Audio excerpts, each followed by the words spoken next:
Jangan lupa bahwa masa jabatannya hanya 4 tahun. Sekarang tinggal 5 tahun. Sekarang tinggal 4 tahun lagi. Nah, tinggal 4 tahun itu tidak lama. Nah, sekarang beliau mau berhenti dengan terhormat pada akhir periodenya 2024 atau mengalami nasib seperti Soekarno dengan Soeharto. Itu saya sebagai warga negara yang baik, saya ingin nasihatkan. Ini saudara, ini nasihat ya.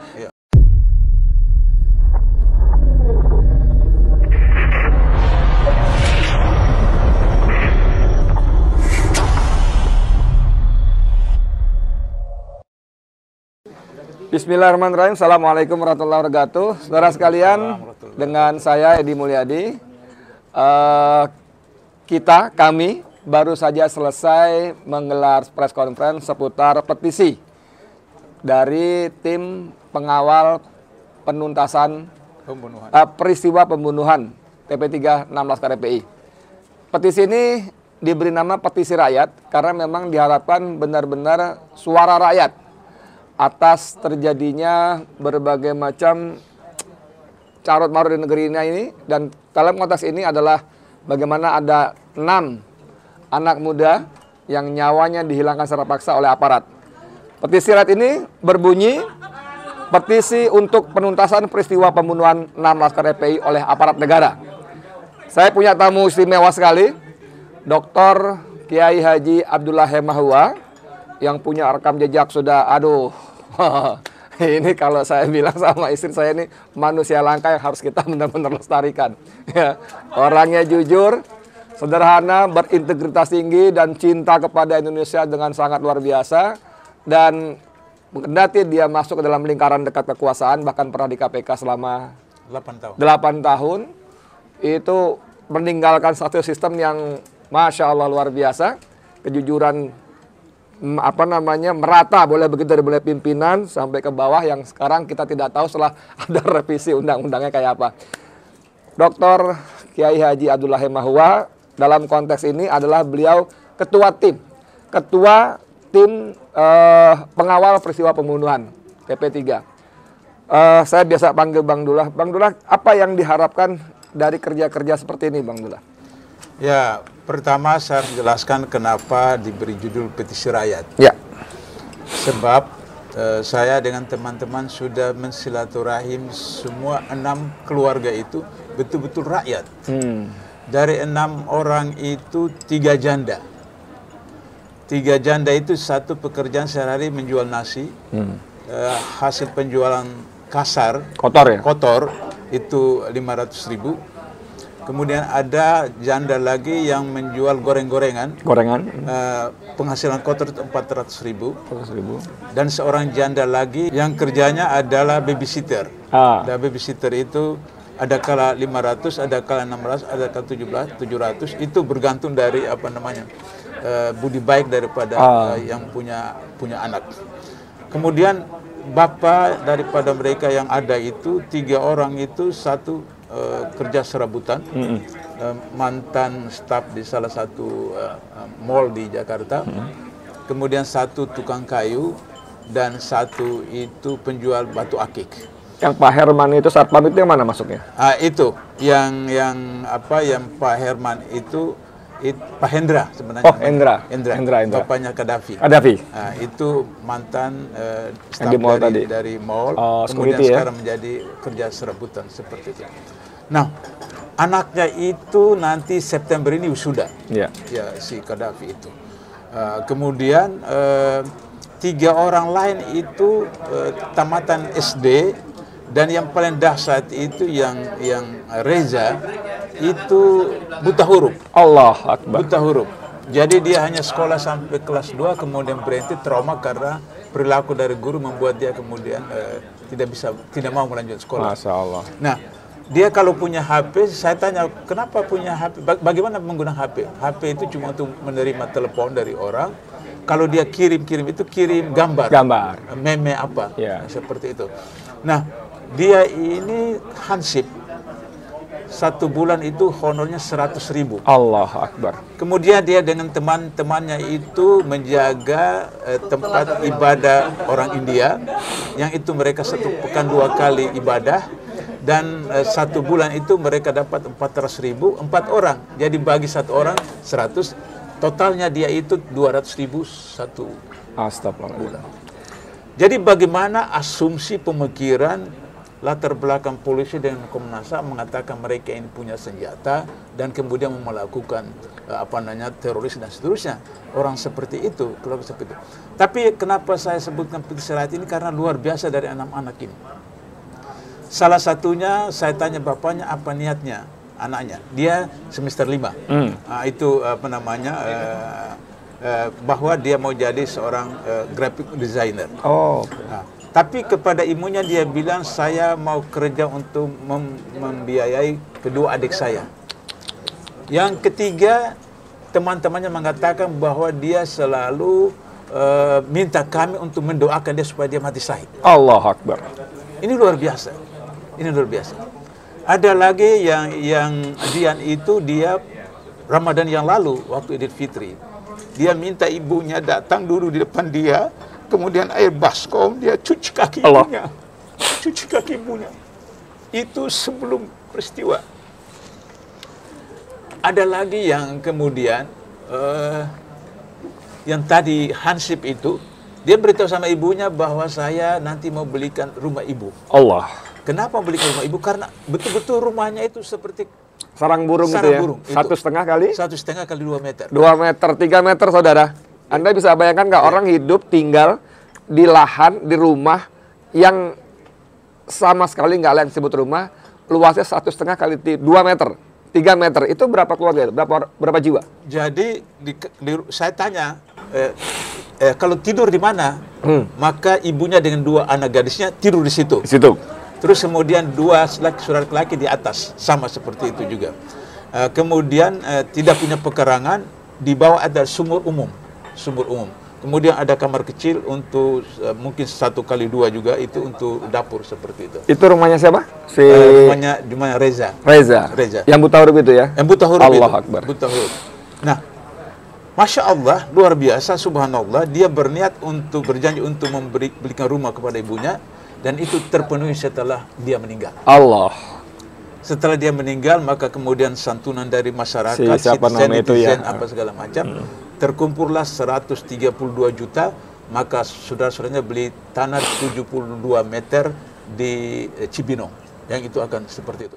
Jadi, saya mau berdiri sebentar di sini. Ya. Jadi bagaimana paparan Bang Abdullah Hemahua ini menarasikan kepada kita, karena beliau hadir, bertemu dengan mereka, dengan keluarga itu, bicara dalam beberapa acara, misalnya waktu tahlil ya, antara lain ya.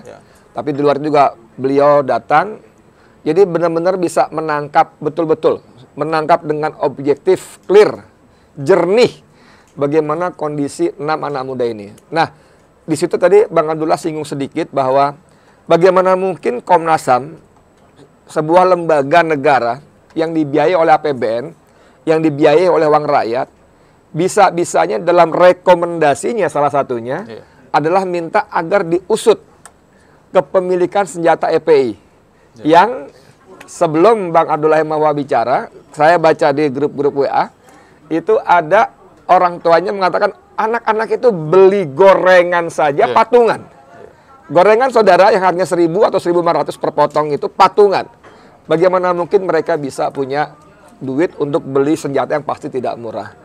Nah ini terus bagaimana selanjutnya? Kalau misalnya temuan Komnas HAM atau polisi bahwa ada senjata, pertanyaan saya dalam ilmu penyelidikan dan ilmu kriminalisasi, maka harus ada sidik jarinya. Ada sidik jarinya. Ya, pistol yang ditunjukkan oleh Polda Metro Jaya ketika tanggal 7 itu, apakah ada sidik jarinya?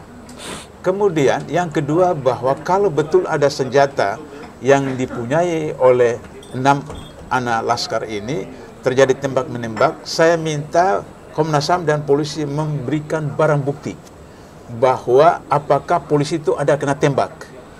Soal sidik jari sebentar, itu sudah ada diberitahu, ada kok sidik jarinya gitu, ada nggak? Itu tidak ada. Tidak ada. Tidak ada. Saya ingin sedikit berimajinasi. Saya biasa nonton film kriminal. Itu kalau sidik jari, mohon maaf ya, ini versi film kriminal ya, bukan versi polisi kita ya. Bisa saja kan pistol yang sudah mereka gunakan terus ditempelkan kepada si anak muda itu seolah-olah tertinggal sidik jari. Itu gimana kemungkinannya? Ya, itu kemungkinan terjadi saja sebab misalnya ada semacam joke di dalam medsos itu bahwa pedang yang dipamerkan itu pernah dipamerkan juga di Jawa Timur seperti itu. Nah, jadi ini kan semua serba sebetulnya. Saya berikan contoh pengalaman saya di KPK ketika Ketua KPK Antasari Azhar ditangkap dengan tuduhan mengancam untuk membunuh Nasarudin, salah seorang direktur satu BUMN. Anak perusahaan anak perusahaan. Di pengadilan itu kemudian ternyata bahwa ada 2 grup yang mengaku sebagai eksekutor. Jadi eksekutor siapa sebenarnya? Nggak kompak itu. Nah, seperti itu. Jadi sehingga kemudian bisa ada plan A, ada plan B. Jadi oleh karena itu maka pistol yang dikemukakan baik oleh polisi maupun Komnas HAM bisa saja ada polisi, ada laskar, kemudian ada pihak ketiga. Ada pihak ketiga yang bermain di situ seperti itu. Sehingga itulah yang kami minta polisi maupun Komnas itu usut tuntas supaya untuk menjadikan nama baik polisi sendiri, menjadikan nama baik Komnas HAM sekali, siapa tahu ada pihak ketiga, karena itu pengalaman ketika kasus Antasari. Kemudian ternyata bahwa dalam soal sidik jari itu tuduhan kepada Antasari karena Antasari meng-SMS mengancam Nazarudin. Ketika pakar IT di pengadilan itu mengatakan bahwa nomor itu memang nomor Antasari, tapi SMS itu tidak berasal dari HP Antasari. Di cloning berarti ya? Di cloning. Dan kasus misalnya HRS yang di chatting itu ternyata kemudian terbukti bahwa itu dari Amerika, seperti itu. Nah, oleh karena itu maka sidik jari bisa seperti sangat itu. Mungkin. Lebih simpel kan? Tinggal nempel aja kan? Nempel saja seperti itu. Misalnya biasa kalau sudah ada mungkin Ustadz Edi bisa praktekkan juga, misalnya kalau mau nikah lagi lantas istri tidak mau, undang-undang perkawinan menyatakan harus persetujuan istri, maka lagi istri tidur jempolnya begitu. Yang ini enggak untuk ini ya, enggak untuk jadi panduan ya saudara ya, tapi menarik juga, tapi artinya untuk sidik jari kita itu mudah bisa seperti itu. Seperti itu, sama dengan misalnya ketika KPK menangkap salah satu bupati di Madura, kemudian ketika diperiksa di Surabaya dia katakan ijazah bapak ini ijazah palsu.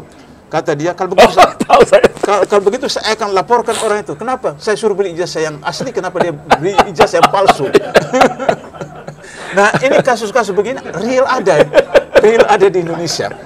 Nah, oleh karena itu maka kenapa kami sebutkan petisi rakyat, karena betul-betul itu langsung dari rakyat ya. Nah, itu persoalan yang harus diangkat. Kemudian ternyata kalau peluru itu kan ada nama selongsong itu dari mana? Apakah pindad atau dari mana dan seterusnya. Nah, kalau itu ada, maka kemudian kalau betul FPI punya, dari mana mereka dapat peluru itu?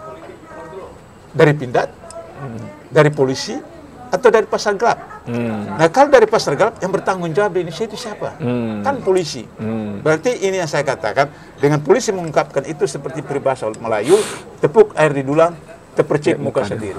Nah, ini yang saya maksudkan supaya bisa menjernihkan nama baik polisi, bukas dan tuntas. Saudara, Anda simak baik-baik nggak kata Bang Abdullah tadi, bagaimana tuntutan desakan untuk membuka itu bisa memperbaiki citra, kinerja, nama baik polisi dan Komnas HAM. Ini orang betul-betul mulia sekali. Ketika semua orang marah, sudah hampir semua menuduh, ya. Ini banyak rekayasa. Tadi saya ngobrol dengan Jenderal Sunarko, Majen mantan Danjen, Komandan Jenderal Kopassus. Dia cerita bagaimana itu peluru dan pistol sama sekali nggak match. Itu cerita bagaimana revolver tuh kaliber sekian dan sebagainya, peluru yang kaliber sekian itu nggak match. Nah, ini ada orang begitu mulia masih memikirkan nama baik institusi negara, polisi dan Komnas HAM. Tapi melihat kinerja yang sudah ada, ya, kita kembali Komnas HAM misalnya, itu dalam laporan terakhirnya sangat-sangat sumir, ya, banyak sekali sumir yang sungguh-sungguh sebagai rakyat yang membiayai. Saya bukan cuma prihatin tapi marah betul terhadap Komnas HAM. Ini kan sudah bahkan sekarang tanda kutip si Taufan Damanik, Ketua Komnas HAM, sudah melakukan perlawanan balik ya, tanda kutip, bahwa dengan mengatakan kepada publik lewat media, lewat siaran persnya, bahwa ada upaya pembalikan opini yang menggerakkan bahwa ini seolah-olah adalah pelanggaran HAM berat. Nah, statement-statement seperti ini sangat bisa disimpulkan bahwa dia memang defense dan melawan bahkan. Ini kami final, akhir. Udah, jangan campur tangan lagi. Jangan coba giring-giring opini lagi, dan sebagainya. Dalam konteks itu, apakah petisi-petisi ini, yang tadi disebut ada beberapa kali nanti petisi, apakah bagian dari upaya untuk menuntaskan dengan sungguh-sungguh manakala disebut unwilling dan unable dari pemerintah ini? Kalau misalnya Komnas HAM mengatakan itu pelanggaran HAM biasa, ansih tanggal 7 Desember itu bisa dipahami.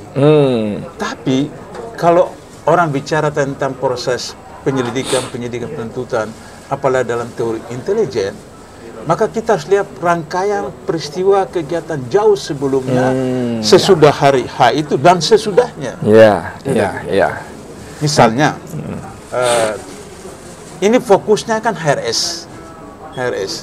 Desember 2019, saya dan beberapa teman jumpa HRS di Mekah. Beliau memperlihatkan kepada kami pernyataan dari imigrasi Arab Saudi bahwa mereka ditekan, dilarang untuk kemudian dari pemerintah Indonesia untuk HRS tidak boleh keluar dari Arab Saudi. Itu selama bersekian tahun. Terus tiba-tiba beberapa bulan lalu itu seperti dikasih bebas. Ada apa seperti itu? Sehingga dengan demikian maka kemudian ini adalah rangkaian-rangkaian. Yang kedua adalah bahwa secara sistematis misalnya ada perintah menurunkan baleho, ada ini dan seterusnya. Ada apa? Sampai belum pernah terjadi di dunia tentara yang menurunkan baleho. Dan itu bukan job mereka. Sama sekali bukan. Itu job Babinsa atau kata Satpol PP lah ya. Ya, paling tinggi Satpol PP seperti itu. Jadi ada mekanisme seperti itu. Yang ketiga, kalau misalnya betul-betul mereka view pure, itu beberapa hari sebelumnya di medsos bahkan di mainstream, HRS itu akan pulang tanggal sekian, acaranya akan menikahkan, acara maulid dan acara belak. Itu semua tahu. Lantas kenapa pemerintah ini polisi tidak mengantisipasi? Berarti ada skenario seperti itu. Kemudian kalau dalam konteks itu pembiaran ya. Pembiaran. Supaya tanda kutip lagi nih, mohon maaf nih, dalam halu asumsi orang awam ini memang sengaja. Sengaja supaya terjadi, supaya nanti bisa buat bahan. Oke. Nah, kemudian ketika sudah di rumah di Petamburan, kemudian ada kejadian begitu, lantas dituduh seperti melanggar protokol kesehatan. Pertama kali di dunia, khususnya Indonesia, ada orang yang bayar denda 50 juta cash. Hanya HRS. Kita lihat bagaimana pilkada di Solo, anaknya Pak Lurah, di Medan, mantunya Pak Lurah, dan seterusnya. Ketua MPR waktu buat acara luar biasa, dan berbagai pejabat. Tidak ada. Tidak ada. Bahkan kemudian yang di jalanan itu disuruh push up, nyapu segala macam. Ini 50 juta cash. Lantas kemudian untuk kasus yang sama dipidanakan. Dalam sistem hukum satu peristiwa tidak boleh. Double hukuman. Seperti itu. Nah, ini Yang ketiga adalah kalau misalnya mereka menganggap beliau itu apakah saksi, tersangka dan seterusnya, lantas melakukan penguntitan, maka kemudian penguntitan itu adalah suatu proses untuk mencari fakta data, tapi harus tidak diketahui oleh siapapun. Namanya menguntit. Menguntai kan berarti melihat yang dilihat nggak tahu. Jadi kalau menguntit berarti kan jarak jauh. Jarak jauh, katakan 1 kilo 500 meter. Terus bagaimana bisa kemudian terjadi clash atau zigzag? Berarti polisi melanggar SOP. Dalam KUHP tentang proses surveillance seperti itu. Ya, saya kan bagaimanapun 8 tahun di KPK, saya tahu teman-teman bagaimana melakukan surveillance. Itu siapapun, jangankan subjek, objek, teman sekantor pun tidak tahu. Dalam keadaan surveillance. Dan ini kemudian lantas kemudian dianggap bahwa ini melanggar apa namanya atau menghadap petugas. Yang petugas yang mana? Nggak ada tanda-tanda sama tanda. nggak ada identitas. Tidak mobil dinas, kemudian itu tidak berseragam, tidak menunjukkan ID card ya. Dalam teori siapapun jika ada orang yang nguntit pasti ini penjahat. Ya. Sehingga secara reaksioner manusiawi pasti dilakukan proses itu. Apalagi ada keterangan bahwa mobil itu mengeluarkan tangan begini, lantas kemudian ada kelihatan tato. Berarti penjahat. Penjahat. Apakah yang di dalam itu polisi penjahat atau penjahat betul? Itu terserah. Atau penjahat polisi. Jadi saudara, sebentar, saya ingin berhenti sebentar tentang penguntitannya. Kalau kita lihat di kamus, yang namanya mengintai, ya mengintai itu kita ngintip atau apapun namanya, yang kita lihat, yang kita perhatikan, yang kita cermati, yang kita amati tidak tahu bahwa kita sedang lihat. Kalau menguntit, kita mengikuti orang, yang kita ikuti tidak tahu. Tapi baik dari voice note yang beredar maupun keterangan polisi atau bahkan laporan dari Komnas HAM, ini bahkan mereka masuk ke dalam rombongan, memotong rombongan. Jadi bukan menguntit lagi nih. Menguntit kan tadi ada jarak tertentu lah. Nah, jadi hal seperti ini memang hal-hal yang harusnya Komnas HAM itu mendalami. Tapi seperti kita tahu, Komnas HAM menjadikan informasi terutama dari polisi, walaupun dia mengklaim bicara dengan keluarga, dengan EP, dengan segala macam, tapi sangat tidak imbang. Nah, Bang Dula sebagai penutup, apa yang diharapkan dari petisi semacam ini? Apakah tadi di awal Bang Marwan Batubara menyebut bahwa petisi ini terutama ditujukan pada Presiden Republik Indonesia, ditujukan kepada DPR RI. Tadi Pak Amin Rais dalam keterangannya juga akan minta waktu supaya TP3 bisa diterima kalau Presiden menganggap ini bukan main-main. Nah, apa yang diharapkan dari semuanya ini? Ya, pertama agar supaya tidak ada jadi presiden buruk kepada masyarakat bangsa negara yang akan datang, bahwa kalau 6 orang ini dibiarkan tidak ditangani secara jujur, transparan, baik melalui pengadilan HAM berat dalam negeri maupun oleh ICC di internasional, maka ini akan terjadi musibah yang terus berulang-ulang. Nah, karena itu maka saya menyarankan kepada Presiden, kalau beliau negarawan, itu segera memecat pihak-pihak terkait, membentuk apa yang diinginkan oleh petisi rakyat, pansus oleh DPR, dan bila perlu, meskipun kita sudah buat ini, bila perlu beliau buat TGPF, karena TGPF itu adalah domain daripada Presiden. Nah, seperti itu. Sehingga kemudian dengan TGPF berarti unsur dari luar ikut, unsur dari masyarakat ikut, dan seterusnya, sehingga kemudian itu transparan. Yang ketiga, kalau Presiden tidak lakukan itu, DPR tidak lakukan itu, jangan lupa bahwa masa jabatannya hanya 4 tahun. Sekarang tinggal 5 tahun. Sekarang tinggal 4 tahun lagi.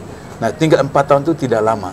Nah, sekarang beliau mau berhenti dengan terhormat pada akhir periodenya 2024 atau mengalami nasib seperti Soekarno dengan Soeharto. Itu saya sebagai warga negara yang baik, saya ingin nasihatkan. Ini saudara, ini nasihat ya. Pak Polisi terutama jangan diterjemahkan sebagai ancaman. Ini nasihat. Ya. Ada sejarah pemimpin-pemimpin besar kita, Soekarno, Soeharto itu luar biasa jasanya, dahsyat sekali dan kuat sebagai penguasa kuat. Tapi berakhir dengan tragis dan ironis ya. Proklamator ya. Pejuang bangsa dan seterusnya. Meninggal dalam status tahanan rumah. Diusir dari istana. Soeharto 32 tahun, Bapak Pembangunan Nasional. Meninggal dalam status terdakwa. Terdakwa ya? Terdakwa. Di bawah pengadilan dengan kursi roda seperti itu. Apakah Pak Jokowi juga akan mau mengulang yang ketiga? Mengulangi hal yang janganlah ketiga, ya, jangan ya. Mas Jokowi jangan ya. Ya, saya sarankan pada Pak Jokowi lebih baik ikuti petisi rakyat, ikuti kemauan rakyat mayoritas agar supaya persoalan ini diselesaikan yang baik dan Anda menyelesaikan tugas Anda juga dengan baik. Amin. Bagus sekali, saudara sekalian, suatu closing statement yang sangat bijak, wise sekali. Dan tadi ketika di depan saya juga sempat mengutip mengutip kisah lama ketika Umar bin Khattab sebagai khalifah. Beliau sangat khawatir, dia perintahkan benar-benar sarana itu, jalan terutama, itu jangan sampai mencelakakan. Bahkan beliau bilang kalau sampai di luar Madinah, jauh dari sini, ibu kota, ada keledai jalan dan masuk ke lubang, kakinya patah, maka dia merasa ketakutan karena harus mempertanggungjawabkan di hadapan mahkamah Allah nanti di akhirat. Ini kalau baru jika terjadi, dan itu seekor keledai. Sekarang di Indonesia 6 nyawa anak muda dihilangkan secara paksa oleh aparat negara. Kalau, nah ini sekarang kalaunya gini, kalau Presiden Jokowi yang kata sebagian pendukungnya mirip Umar Ibn Khattab tidak peduli, ya kita bingung juga ya, mesti bagaimana ya. Oke, dari saya terima kasih Bang Abdullah. Mudah-mudahan karya-karya ini Allah ridhoi, yang paling penting itu Allah jaga niat kita ikhlas untuk mengungkap kebenaran keadilan. Dari saya Di Mulyadi, sekian. Wassalamualaikum warahmatullahi wabarakatuh.